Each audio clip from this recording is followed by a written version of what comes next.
no matter where we are in our journey, maybe we're going to face some of these things. You named betrayal, perennial betrayal at that.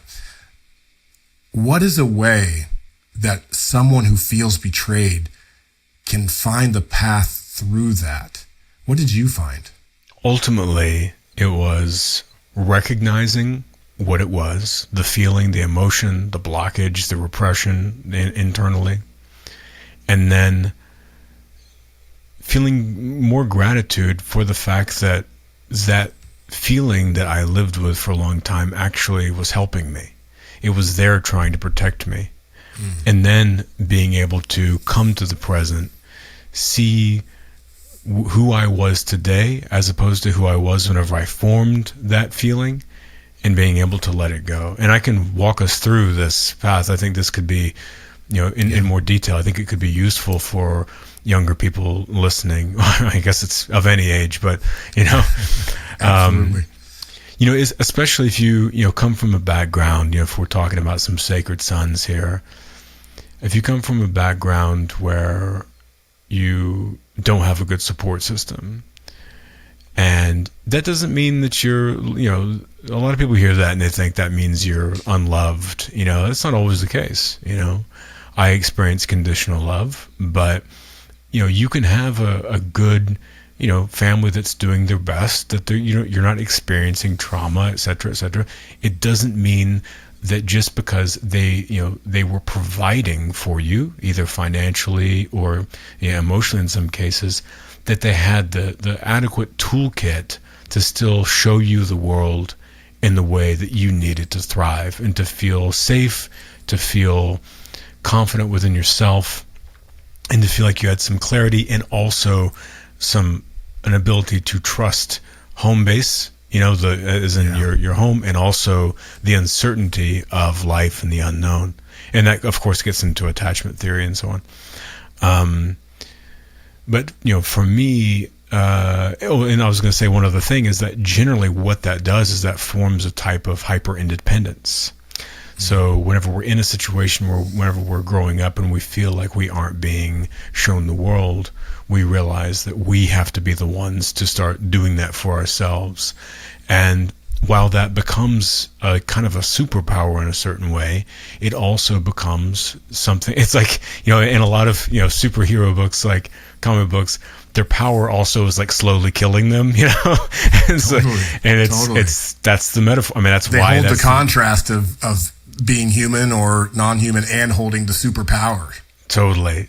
And so it's like, that's why that metaphor, or analogy is in those books. It's like they're talking about that part of human struggle, and so, so how this, worked for me is, hyper intellectualizing my entire existence from a very young age. Is like everything was in the mind, using that as a defense system, a way to, separate myself from other people, ultimately so that I never felt vulnerable. And this would look like in life, being a teenager and to my early 20s, of being like really intellectually aggressive towards people, of making like very disgusting jokes and stuff all the time. Obviously, that's a way to disarm someone and make them feel uncomfortable, so that they feel so that then you regain control. Yes. Kind of intellectually berating someone with a bunch of information or analysis, so that they feel, insuperior, and then you again inadequate. So you take control, and then again that creates space so that you don't have any vulnerability. So.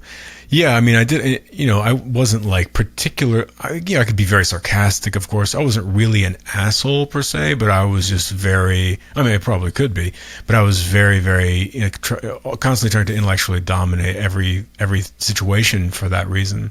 Did you have a cynical outlook on the world during that time? Weirdly, is that like, I just would describe myself as like a optimistic cynic. I know it's kind of speaking of contradictions. There it is again. Like everything is bullshit, but we can find some truth in there, I think. And what's dangerous about these systems is that like kind of these structures that emerge. I'm sure a lot of the people listening, especially a lot of young men, will resonate with what we're talking about here. Is that like what's dangerous about those ways of operating the world is that they work. You know what I mean? That's the thing about them, is that you can have that outlook and it works. And that's what, became a longer term struggle for me, because it was like I framed emotions as weakness a lot, and of course, we can look at that and we know, again, that was a part of the plan, the charade, to really try and qualify the fact that, because what I experienced whenever I was really young was, anytime I showed an emotion, I would be threatened, and so I had to learn to disconnect from ever showing my emotions. And so the way to, instead of addressing that pain and going into that, I created the story that, like, oh no, it's weakness, and that, like, intellectualism reigns supreme. And so eventually at a certain point, I started realizing, just through my, the increase of my self-awareness, like, kind of the game that I was playing, and that I needed to start figuring out, like, how to move forward. Because, as I said, operating the world in this kind of hyper-intellectual, low emotion, controlling way, it works, but you're not being a full spectrum human. And I would say you're not free.